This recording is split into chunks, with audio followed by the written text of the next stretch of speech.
Investidor em Foco de hoje vai falar sobre a repercussão da subida nas taxas de juros, tanto no Brasil quanto lá fora. Vamos falar também sobre os desdobramentos do reajuste do preço dos combustíveis pela Petrobras e do que mais está no radar do mercado essa semana. Bem-vindos e bem-vindas ao episódio dessa terça-feira, 21 de junho de 2022. Eu sou a Laura Maia, coordenadora de conteúdo de investimentos, e estou aqui com Caio Camargo, especialista em recomendação e portfólio. Bem-vindo, Caio. Olá, Laura. Olá, quem está nos ouvindo. Um prazer aqui estar de volta depois de tanto tempo. Pois é, e voltou logo numa semana bastante agitada, né, Caio? A gente vai conversar bastante sobre isso, mas primeiro eu acho bacana a gente falar sobre alguns assuntos importantes que a gente teve na semana passada. Na quinta-feira, a gente sabe, foi feriado no Brasil, a Bolsa não abriu por aqui, mas lá fora não tivemos bons resultados. Nasdaq caiu mais de 4%, Dow Jones 2,42%, S&P 500 3,25%, e no mercado europeu também não foi diferente, né? A gente teve quedas expressivas, a Bolsa de Londres, por exemplo, caindo 3,14%. Caio, essas quedas mostram uma certa aversão, né, do mercado. Você pode começar explicando por que as bolsas estão se comportando assim, se comportaram assim na semana passada? Claro, Laura. E um detalhe interessante, da última vez que eu participei no podcast com a Renata, acho que foi uma semana também bastante turbulenta, então acho que não sei se eu estou trazendo esse mau agouro aí, mas tomara que não. Mas vamos lá. Tomara que não, vamos lá. O que justifica isso tudo, na verdade, é a alta de juros ali generalizada que a gente viu na semana passada, tá? Principalmente se a gente olhar da ótica dos Estados Unidos, que no fim do dia é a taxa livre de risco ali do mundo, né? Então, quando essa sobe, as outras também, de certa forma, tem um reajuste ali. O Fed subiu seus juros ali em 0,75 ponto percentual, né? A maior alta desde 1994, elevando a sua taxa básica de juros ali para o intervalo entre 1,5% e 1,75%. E no final desse fim de semana, né, dirigentes do Fed discursaram e acabaram reforçando essa posição de um novo aumento de 0,75 ponto percentual para a próxima reunião e, de repente, voltando ali a um aumento de 0,5%. Claro, isso a depender dos dados macroeconômicos, né, de inflação, emprego e atividade também. Além disso, a gente teve também a Suíça, né? Esse acho que foi uma das grandes surpresas da semana passada, que acabou surpreendendo o mercado, né? E promovendo a primeira alta na sua taxa básica de juros nos últimos 15 anos, a última ali em 2007. Um aumento de 0,5 ponto percentual na sua taxa, né? Só que ela ainda se mantém no campo negativo, ela era menos 0,75 ao ano e hoje está em menos 0,25. Paralelo, o Reino Unido também, né, anunciou uma quinta elevação consecutiva ali em 0,25 a sua taxa, terminando em 1,25 e sinalizou outras altas adiante, né? Mas você me perguntou sobre, né, as bolsas que caíram com esse resultado, eu estou aqui falando de juros, né? O que tem a ver? Qual que é essa relação? No fim das contas, a alta de juros, né, elas tiram, de certa forma, a atratividade de outros ativos, né, como a renda variável, por exemplo, onde acontece uma reprecificação nos modelos dos investidores, né? Como é que você faz o valuation de uma ação? O investidor pega esse fluxo de caixa, uma das metodologias, né? O investidor pega o fluxo de caixa da empresa e traz a valor presente a uma taxa, geralmente ali balizado para essas taxas de juros. Quando eu subo essas taxas, o meu valor descontado é maior, então o meu preço final acaba sendo um pouco menor. Além disso, um outro efeito que a gente acaba vendo, Laura, quando a gente fala de juros mais altos, né? Eles acabam desacelerando a atividade global, né? Um dos mecanismos para você combater a inflação é a alta de juros, mas a contrapartida é que isso acaba desacelerando a atividade, né? Você tira dinheiro de circulação de certa forma. E muitos agentes de mercado já sinalizam uma possível recessão ali nos próximos 12 meses, o que, querendo ou não, impacta diretamente as receitas das empresas, né? Ou seja, justificando essa correção no preço das ações também e essa aversão a risco que você falou. E acho que um ponto importante da gente lembrar, né? Eu falei bastante do cenário externo. Aqui no Brasil, a gente também teve alta da Selic, né, em 0,5% para 13,25%, e a expectativa do mercado é de que não teve uma direção do Copom aqui de qual será essa magnitude, mas o mercado espera pelo menos mais uma alta de 0,5% ali.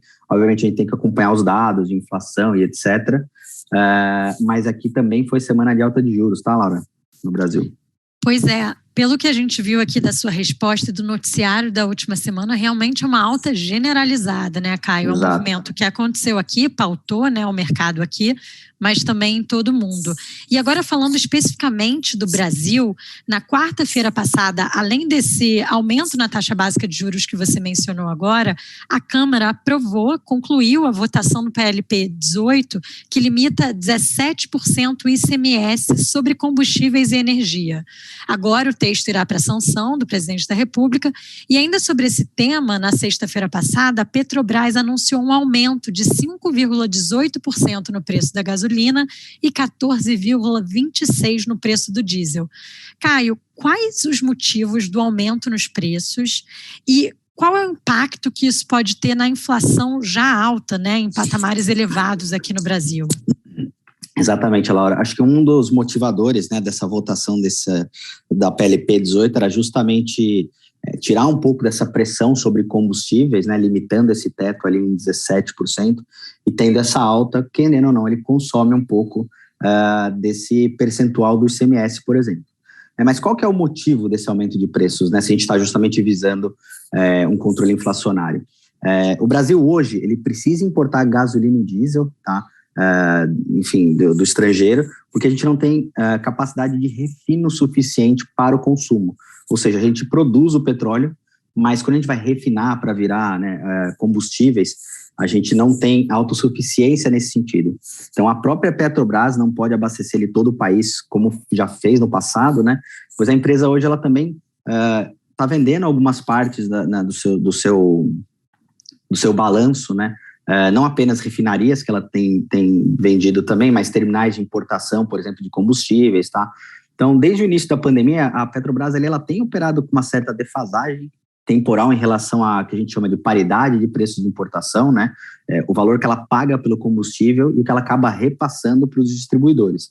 Isso, de certa forma, vem pressionando um pouco também a oferta do combustível no país, né? A gente vê que a companhia tem buscado aliviar um pouco essa volatilidade, né? Porque a gente saiu de um petróleo de 90 para 120 dólares o barril, de certa forma, o refino, isso também é repassado ali, né, no preço da gasolina também, no cenário externo. Tem a questão também do nosso real, que tem, né, ora tem perdido o valor, ora tem ganhado o valor em relação ao dólar. Então, tem todas essas variáveis na conta da nossa gasolina final, no fim das contas, né?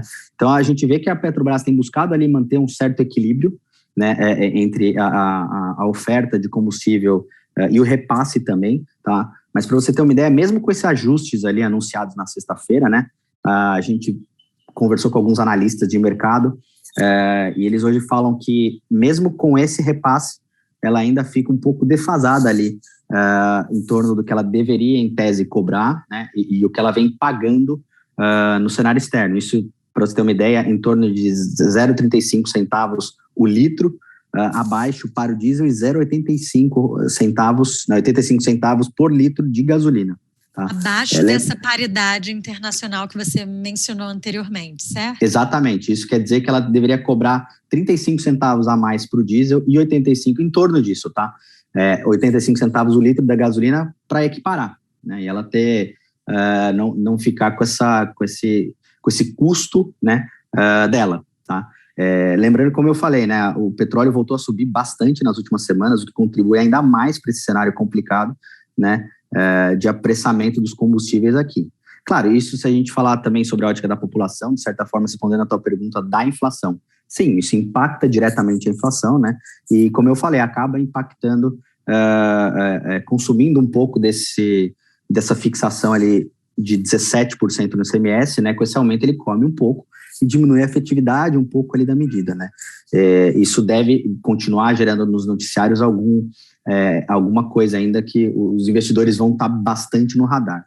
Mas acho que vamos falar um pouquinho de um lado positivo, né? De se tem uma luz no fim do túnel aqui. Não vou dizer que é uma luz, né, no fim do túnel, porque a contrapartida não é tão positiva.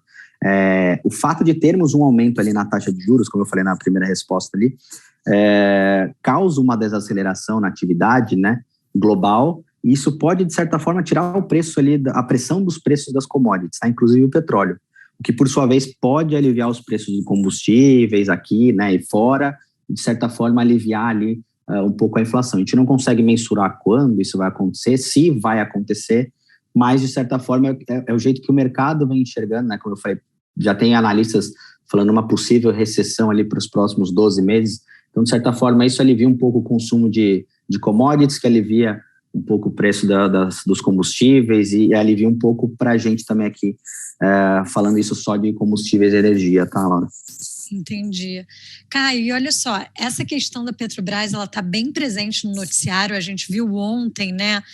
Os investidores e investidoras estão acompanhando de perto, desde a discussão de uma possível abertura de CPI no Congresso, até a saída ontem do presidente da Petrobras. Como é que o mercado está reagindo a esse noticiário, Caio?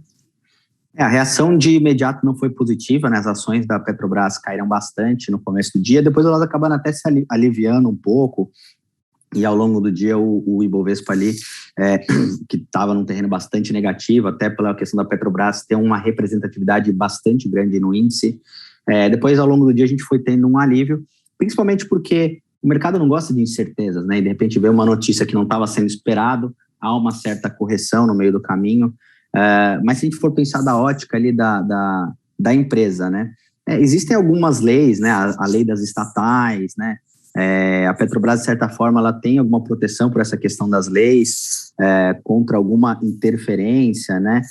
Em preços. Também a questão, como eu falei, a questão dos limites físicos, né? Se a gente mexer demais nesse preço, ela não conseguir importar mais a gasolina, isso pode ter uma escassez de combustível aqui, né? E aí a gente tem essa contrapartida também bastante negativa, né? Então, assim, no fim das contas, se a empresa não conseguir repassar o preço minimamente apesar de ter essa contrapartida bastante negativa na inflação, não conseguir repassar um pouco desse custo, né? Ela pode ter algum impacto nessa importação de combustíveis também, tá, Laura? Então, realmente é um caso, acho que, bastante sensível, acho que é importante a gente acompanhar esses desdobramentos aí, porque impacta bastante coisa aqui, né? Pois é, Caio, a questão da Petrobras vai ficar nos holofotes das investidoras e dos investidores nessa semana e possivelmente em outras, né? Mas além dessa questão e dos desdobramentos dela, do reajuste dos preços, dos desdobramentos políticos, o que tem na agenda essa semana que a gente está de olho? Legal, Laura. Realmente, além da Petrobras, a gente tem agenda, né? A gente tem a ata do Copom, tá? Que levou a Selic ali em 13,25 ao ano. Isso saindo hoje, né? Possivelmente ali em meados da tarde, geralmente ela sai. E esses comunicados, né, essas atas, além dos comunicados falados também e discursos dos dirigentes, é super importante, né? Para o mercado entender um pouco como é que está pensando ali os comitês das autoridades monetárias ao longo do mundo ali, né? Se tratando de Brasil, quais serão os próximos passos do nosso Copom, como ele está enxergando os dados de inflação, crescimento, etc. Então, é super importante isso. Temos reunião também do Conselho Monetário Nacional ali para tratar de metas da inflação dos próximos anos, IPCA 15, que também é outro dado de inflação ali de junho, na sexta-feira, super importante ali para dar um pouco do tom desse mercado de juros. Lá fora, né, nos próximos dias, atenções ali vão estar no presidente do Federal Reserve, Jerome Powell, né, que ele vai ter uma audiência no Senado na quarta-feira e na Câmara na quinta-feira, tá? Também de praxe, onde ele explica ali um pouco qual foi o racional dessa decisão, né, como é que estão a cabeça deles lá, né, do comitê do Federal Reserve também, super importante ali para dar algumas pistas nessa mesma linha.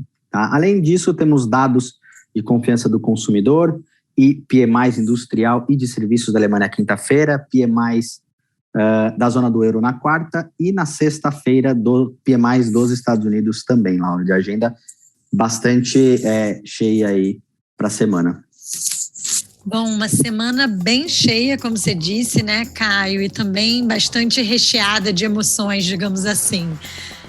A gente sabe que quando tem o chacoalhão, você acaba aparecendo, então, por aqui, né, no Investidor em Foco. Exatamente. A outra vez estava bastante chacoalhada a semana e dessa vez estou voltando. Pois é, esse é o Caio Camargo, especialista em recomendação e portfólio aqui do Itaú. Eu queria agradecer a sua presença, queria agradecer a vocês que nos escutaram hoje. Tem um novo episódio na quinta-feira, tem mais mercado na semana que vem. Continue nos acompanhando e até a próxima.